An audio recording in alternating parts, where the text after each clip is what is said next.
Hey there mga my loves, Capricorn! Thank you so much for always staying here with me in this channel, babe. So bago tayo magsimula, yung content pala natin is your new relationship. So yan na parang how ang inyong relationship would look like, no? Yung new relationship ninyo.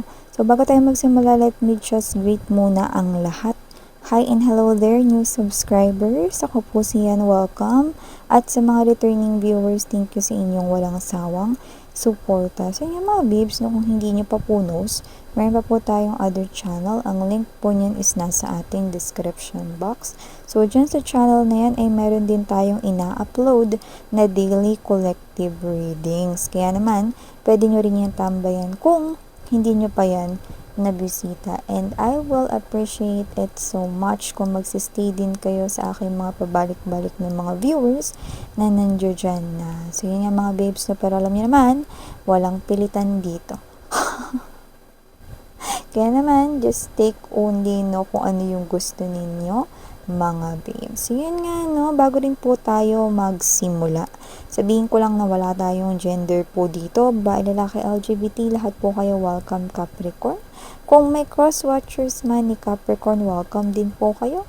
Kung merong mga Capricorn placement sa kanilang birth chart or natal chart, welcome din po kayo. Pwede nyo pong pagpalit-palitin yung roles kung gusto ninyo since this is general reading at lahat kayo. At the end of the day, palagi kayong may free will na pwede nyong gamitin anytime, anywhere. So, let's go ahead, Capricorn, and let's see new relationship for you, guys. So, yung iba sa inyo, posibleng kakonect nyo na to. Yung iba naman, posibleng hindi pa, pero magiging connected rin kayo. So, yun nga, no, Archangel Michael, maraming salamat for being present here in this reading. Together with the angels and guides and ancestors ni Capricorn, thank you so much. Can you please show me messages related with their new relationship? Messages related sa kanilang new relationship. This reading is intended for my Capricorn people.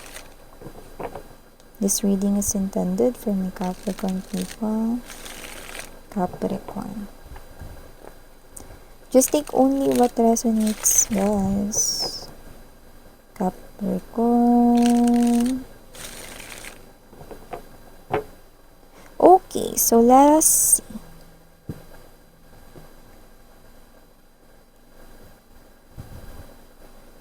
Capricorn, you do have here the Four of Wands. Wow. We also have here this Two of Wands. Present din, Ace of Swords. And dito din, Magician energy. Present din, Nine of Wands. And dito din, Knight of Wands. And bottom of the deck, we've got the Seven of Cups and the Three of Swords.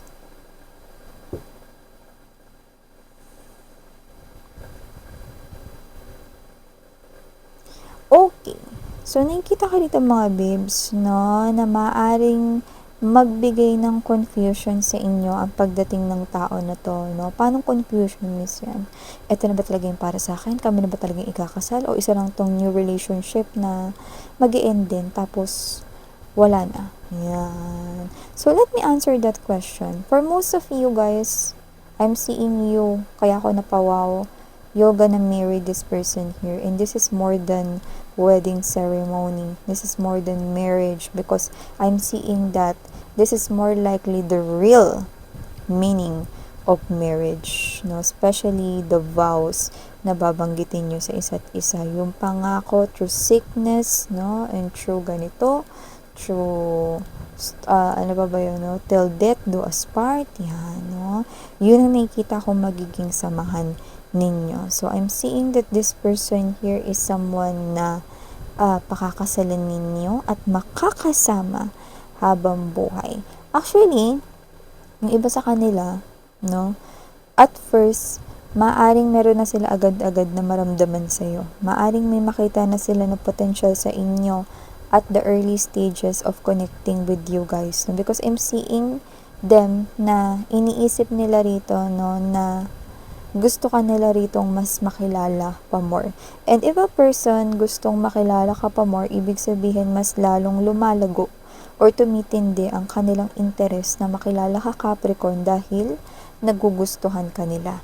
At nakikita ko na yung pagkagusto nila dito, yung likeness nila sa iyo ay posibleng mag-evolve into something more serious. Kaya nga nakikita ko na pakakasalan kayo ng taong ito, and that is the truth. Yan. That is the truth that probably you do not know yet. Yan. So, yung iba sa inyo, bakit kamo kayo magpapakasal sa kanya? Kasi yung confusion ninyo no unti-unti ang hahawi, no? Yung mga ulap na mga gray, na mga ulap na nakapaligid dyan, confusion ninyo, ay unti-unting mahahawi dito. Bakit kamo? Magician card energy. This is you. This is the man or the woman na ito yung ideal mong person na gusto. Yung iba naman, no? Napakaswerte ninyo dahil ito mismo yung tao rito na kilala nyo. You know? Yung hinihiling ninyo sa may kapal, no? Na, Lord, please siya na lang. Pero yung iba sa inyo, posibleng walang specific na tao, pero may ideal na characteristics, personality, no? At behavior ng gusto niya ritong maging future spouse, no? So, nakita ko rito that you manifested this person right here. Yan. Alam mo, nakita ko rito, no, medyo ano lang siya, may mga fears lang siya rito na hindi niya nako-conquer pa. Kaya maaring matuklasan mo yan, no. Yung iba naman, no, possible na sila ito na hindi pa nila napifix yung kanilang nakaraan. Meron pa rin bagay na may pain dito, no. So, hindi ko nakikita na yun ay related sa love and relationship, no? More likely, possible na childhood experiences. Baka may trauma sila from there. Yan. So, yung iba naman, posibleng higit sa isa yung mga, eto medyo ano lang to, no? Baka higit sa isa rito yung, kunyari, fear of height, no? Or baka fear of mga big statues, mga ganun, no? Or mga life-size statues, mga ganyan. So, whatever the case may be, no, may mga fears siya, okay, na posibleng higit sa isa. Okay? At malalaman mo yun. Pero ang maganda, okay, parang tutulungan mo siya na ma-overcome yung fear niya na yan. Okay? So, nakikita ko dito na itong person na to, na very expressive siya. No, nakita ko na dala-dala niya ang kanyang pagiging sweet sa kanyang sleeves. Yung heart niya, no, parang dala-dala niya sa kanyang sleeves. Kaya nakita ko dito na more likely, no, hindi siya nahihiya dito na i-show kahit na makita rin ng ibang tao yung love niya for you. No? So, kahit na kasama mo pa yung mga kaibigan mo rito or kahit na kayong dalawa no, is nasa public, no, this person here will still hold your hand, akbayan ka pa rin niya, or this person here will be someone na hindi siya natatakot na i-express yung feelings and love niya for you, Capricorn. Yan, no? Hindi siya mahiyain sa part na yun. So, maliban dyan, no, I'm also seeing that you're dealing here with someone who is honest and gusto mo yun, no? Yung honest at hindi nagsisinungaling, no? Wow! So, ganun siya. Yun yung nakikita ko dito. Possible rin na meron siya ditong alaga. Doesn't have to be na cat lang. Pwede naman kahit na ano. Pwedeng dog, fish, no? Rabbit, hamster, any animal. Yan, no? So, meron ako nakikita rito na posibleng animal lover din siya. Kahit na wala siya ritong inaalaga ang pet. No? Bakit kamo? Kasi yung iba nakita ko dito, may naalaga ang pet. Yung iba naman, no, is parang too busy na parang nagiging boarding house na lang yung mga bahay nila. Lalo na kung sila ay nangungupahan, no? Ayaw nila yung energy na may iwan yung pet nila doon waiting for them, no? So, pero animal lover sila. Okay? So, parang umuwi lang siya dun sa bahay na tinutuloy niya kasi matutulog siya, kakain siya, yun lang. Tapos papasok na ulit siya sa work. So, may ganong klase ng energy. Yan. Pero animal lover sila. Okay? So, maliban dyan, Capricorn, meron din tayong energy rito na kung sino man to, hindi siya nagpapatumpik-tumpik pa, boom, karaka-raka. Kaya kung sino man tong energy na to, no, hindi siya rito nag-aksaya ng panahon pag meron siyang gustong action na gawin at nagiging sigurado siya dun, ginagawa niya yun agad, no? Lalo na kapag ka nasa heightened or kataasan rito ng eagerness niyang gawin yung bagay na yun or to take action, ginagawa niya talaga. At saka siya yung klase ng energy na nagtitake ng risk, no? Siya yung klase ng energy na alam niya na pag hindi niya yung trinay, hindi niya rin malalaman kung magagawa niya ba yun or kaya niya ba yung gawin. Yan. So, yun yung nakikita ko rito. Okay? So, nakikita ko rin dito, no, Capricorn, na kung sino man tong energy na to, na possible na mahilig siya ritong magsulat, no? Hindi dahil sa makakalimutin siya. Siguro parang yung energy niya is parang what's this? Siya to na parang mahilig siya na hindi naman sa parang mahilig magsulat lang, diary or whatever, no? Pero siya yung parang mga ano-ano lang, keywords, ganun. So, posibleng hindi dahil sa makakalimutin siya kaya niya ginagawa yun, no? Parang sinusulat niya yung mga magaganda na mga naririnig niya or parang mga magagandang ideas din, no? Mga ganun. So, possible na ganun siyang klase ng individuals. Baka may notebook siya lagi or ballpen, ganyan, no? So, hindi ko naman siya nakita nagpapataya ng ending dito. Pero more likely, yung binanggit ko kanina, no? Yun ang reason kung bakit may notebook and pen siya sa kanyang bag. Yan, no? Arte, bag. So, yun nga, no? Maliban dyan, na possible na ma-meet mo rin siya online or kung hindi online rito. Iba, yung online pwedeng dating app, no? Pero yung iba posibleng sa online kayo or sa social media kayo mag-meet. Yung iba naman pwedeng makilala mo siya, no? Sa birthday party or kasal ng isang friend. Yan, no? Kung hindi friend yun, lumalabas kasing family yung touring or family, baka family mo talaga, no? Baka may kakasal sa pamilya ninyo, yan, no? Or whatever. Okay? So, yun yung nakikita ko rito. Excuse me. Capricorn. So, maliban dyan, na nakikita ko rin na pag naging kayo na, isa sa magiging takot niya rito or alala is possible na natatakot siya ritong mawala ka sa buhay niya.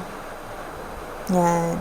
Hindi dahil gagawa siya ng mali, kundi parang this person here is afraid to lose you in any shape, way, or form. Kaya parang nakikita ko rito na pagbubuhusan niya talaga ng effort itong inyong connection, no? And this person will definitely make everything work in this connection. So, this person here is actually someone na makikipag-cooperate sa'yo, no? In building a legacy or a strong foundation in this type of romantic connection here with you. Because this person here really wants to be with you up until the end of his or her time. Yan, see? Kaya nga sinabi ko sa inyo kanina, till death do us part, no? Kasi, itong tao na to, pag nakita ka niya, nakita niya na yung potential mo rito, na maging yung future spouse. Ibig sabihin, nakikita niya yung sarili niya na tatanda, no? Hanggang sa dulo, sa tabi mo. Yan. At kung sino man siya mga babes, no? Possible na meron siya rito na parang hindi ko alam kung hobbies yun or parang may kinukolekta siya rito. Yan, no? Parang mga bagay. Yan, no? Parang, di ba yung iba mahilig collectibles, mga Pokemon figurines, or mga, character sa Pokemon, mga ganyan, no?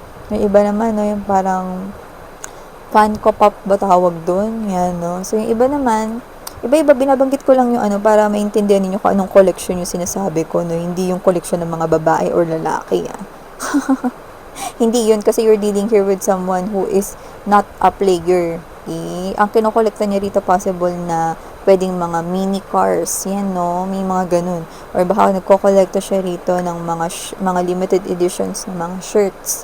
Yan, possible na ganun, no? Yung ganun, tinutukoy ko dito. Yan. Pero yung iba possible na vintage items. Yan.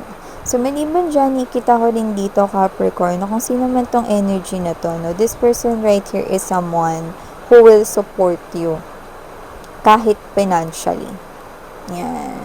At makikita mo yan kasi kasi nakikita kita dito parang nahihiya ka tumanggap sa kanya ng pera kasi nakikita ko na susuportahan ka niya rito at willing ka niyang suportahan kahit na hindi pa kayo kasal. Pwedeng kahit na mag-boyfriend-girlfriend pa lang yung stage ninyo, no? Susuportahan ka na niya financially. Okay? So, nakikita ko dito yung willingness nitong person na to support you kasi naniniwala siya dun sa kakayanan mo. No? Whether that's related to your dreams right here, no? Or whatever. Alright? So, yeah, for the initials right here, I'm seeing 2 letters only.